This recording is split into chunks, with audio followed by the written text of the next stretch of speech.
We have Darius says, why is the first Black Republic still mired in poverty and slow economic development?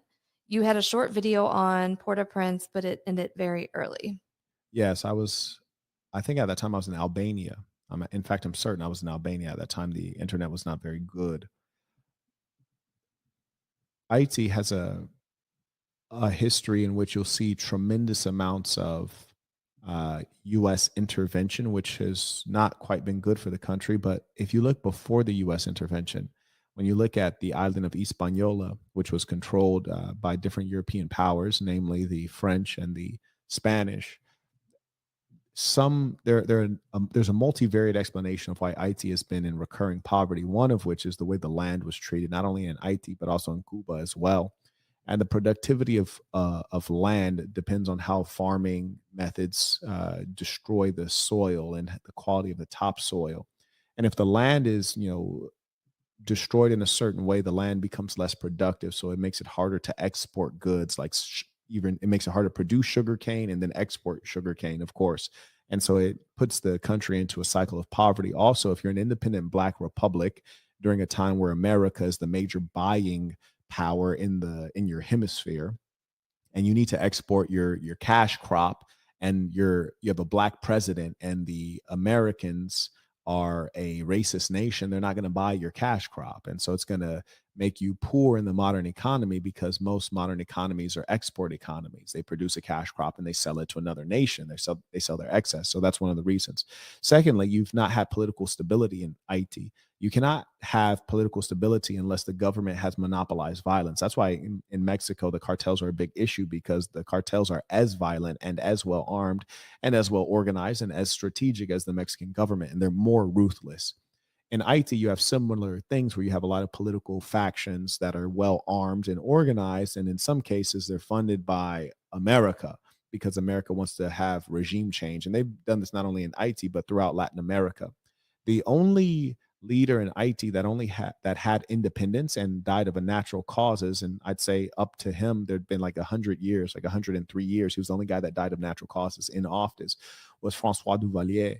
And that's because he was able to utilize Cold War politics to play the Russians and the Americans against each other, to carve out his own sovereignty in space by, putting them against each other, so that he could maintain control of his own nation by saying, hey, Americans, don't mess with me.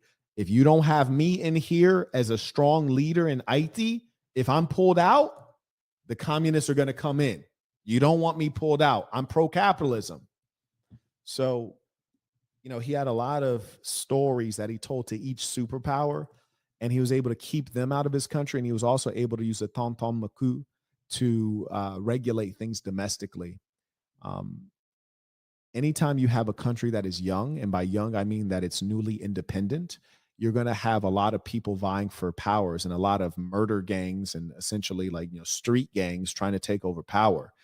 That's why you're going to require a dictator. Democracy is a fairly advanced form of government, and it usually only comes after you've had several years of monarchy or autocracy, which is to say, rule by a single leader, an iron fisted leader. What is a king other than a dictator? Huh? A king is a dictator. All of the European nations have had kings in their history, and then they eventually changed, or some would call it evolved, into republics or democracies. They did not allow the same opportunity for the African nations, or for Haiti, which are nations that became recently independent. The African nations, my grandmother is older than most of them, for most of them became independent in the 1960s.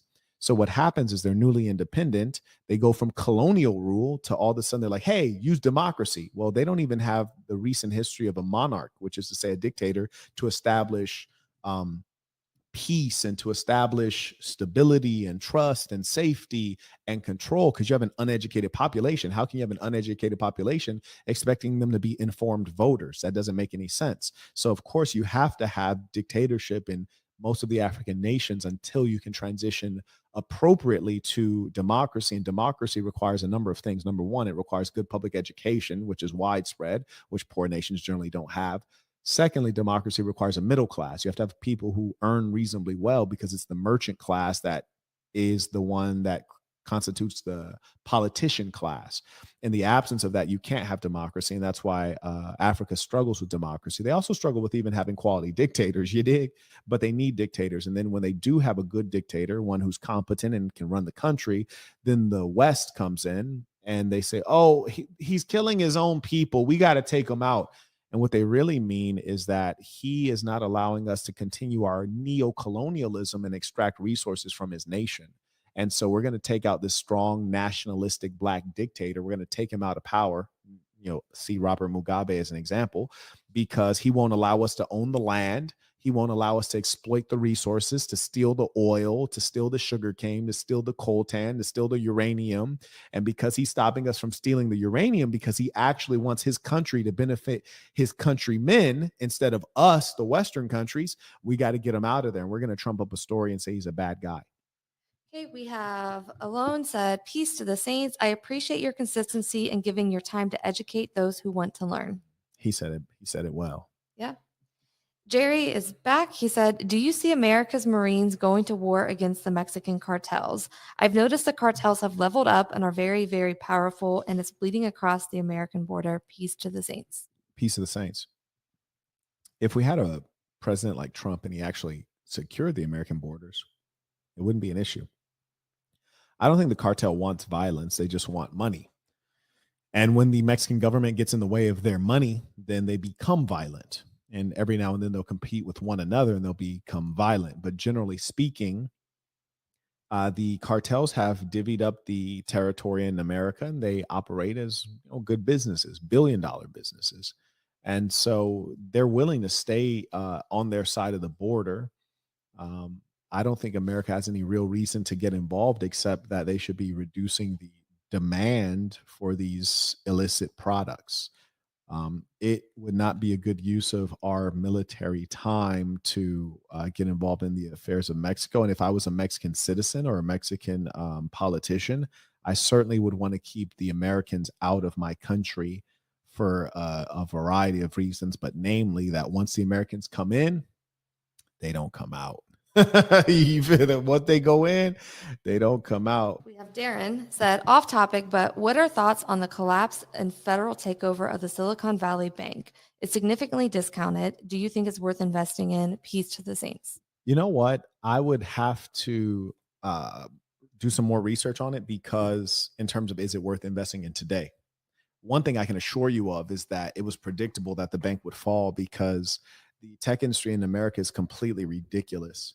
I know this, having been in it and seen people raise significant amounts of money for companies that are garbage. And they've had Twitter type situations where the company's not making a penny. They got millions of users. They're incurring billion-dollar level expenses, not bringing in any meaningful revenue, yet you still got investors diving in. The Theranos debacle was one such situation. WeWork was another example of that. We've seen it repeatedly. So that that sector and that region is full of either geniuses who are too optimistic, or fools who are too optimistic, or both, which is more likely. So I say that to say this: unless the leadership at Silicon Valley Bank is completely changed and those persons are more conservative, which is not the nature of Silicon Valley investment, because you got people who are looking for 30x returns in the tech industry. Unless they replace those executives with people who are more conservative, then you're going to be in the same situation again. If the bank is not going to completely disappear, which I don't believe it will, because I think the American government will see this as like kind of the backbone of America, being the center of tech in the world. And I think Silicon Valley Bank is kind of viewed as more than it actually is. It's viewed as a pillar in backing American innovation. So I think that the bank will probably end up getting saved. I saw this with no information. I haven't researched it.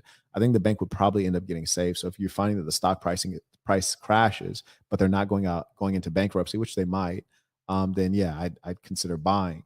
But I would probably stay away from it, just because when you have a stock that you buy low and it's on its way to bankruptcy and it goes into bankruptcy, you're basically screwed. You're basically screwed there. And truth be told, that's a complex enough situation that it could merit its own independent discussion.